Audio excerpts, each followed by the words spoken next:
Assalomu alaykum. Bizni Tojikistondan kuzatayotganlar, umra narxlari tushishini kutayotganlar, xudo xolasa umra narxlari arzonladi rasman. Videomiz oxirigacha ko'rib tursalaring qanchaga tushib qoldi, qachonga qayerdan reyslar bor, hammasini sizlarga to'liq qilib ma'lumotlarni olib berishga harakat qilamiz. Bugun Hikmat Travel Abdug'ofur aka oldilariga kelganmiz. Sizlarga chiroyli qilib ma'lumotlarni olib beramiz. Shu videomizga boshidan like'larni bosib, kanalimizga yangi bo'lsalaring obuna bo'lib qo'ysalar, xudo xolasa Hikmat Travelda qanaqa yangiliklar bo'lishidan qat'iy nazar, xudo xolasa sizlar kuzatib borishlaring mumkin bo'ladi. Bizni qo'llab-quvvatlab tursalaring, biz videomizni boshladik. Assalomu alaykum aka, yaxshimisiz? Va alaykum assalom. Assalomu alaykum hurmatli obunachilar. Xudo xolasa aka, Tojikistondan biz obunachilar juda ham ko'p aka. Tojikistonliklar bilan 5 kishi, 10 kishi, 15 kishi bo'lib borishadi.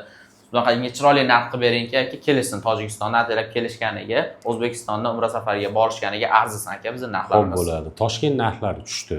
Aha. Toshkentdan 3-avgust kuni reysimiz bor.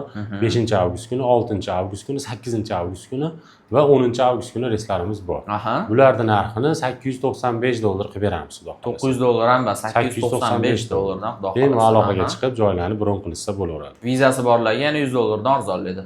$795. Agar vizalari bo'lsa $795 qilib beramiz. Zo'r. Xo'p, Vodiydan ham reyslarimiz qo'yilgan. Vodiy reyslarimiz Namangan va Madinani kuni 12, 19, 26-avgust kunlari buni narxini $1015 qilib beramiz. Xo'p, Farg'ona Madina ham reyslarimiz qo'yilgan. Farg'ona Madinani kunlari 13-avgust, 20-avgust va 27-avgust kunlari reyslarimiz qo'yilgan.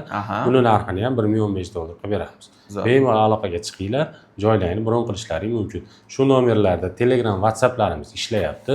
Joy bron qilishlik uchun pasportlarni tashlab bersalaring bo'ldi.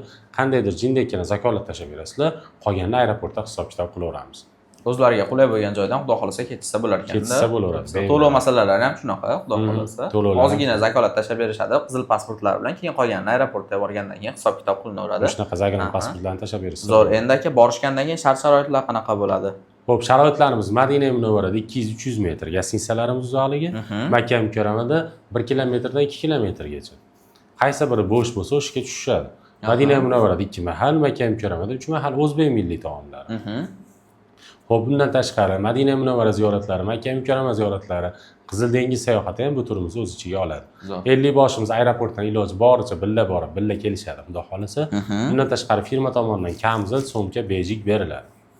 Qaytilayotganda 5 litr zamzam suvi bonus sifatida qo'shib beriladi, xudo xolasa. Zo'r. Har bitta odamga 5 litrdan xudo xolasa qaytilayotganda zamzam suvi qo'shib beriladi. Bemalol pastdagi raqamlarga aloqaga chiqinglar, xudo xolasa. Sizlarning xizmatlaringda shu nomer Abdug'ofur akaning o'zlarining nomerlari, Telegram, WhatsApplari bor. Bemalol aloqaga chiqsalaring bo'ladi. Bu videomizga like bosib, kanalimizga obuna bo'lib qo'ysalar, aytib o'tganimdek Hikmat Travelda qanaqa yangiliklar bo'lsa, birinchilardan bo'lib kuzatib borishlaring mumkin bo'ladi. Sog' bo'linglar, salomat bo'linglar. Bu videoda umra safariga bormoqchi bo'lgan tanishlaringizga yuborib qo'ying. Keyingi videolarda ko'rishguncha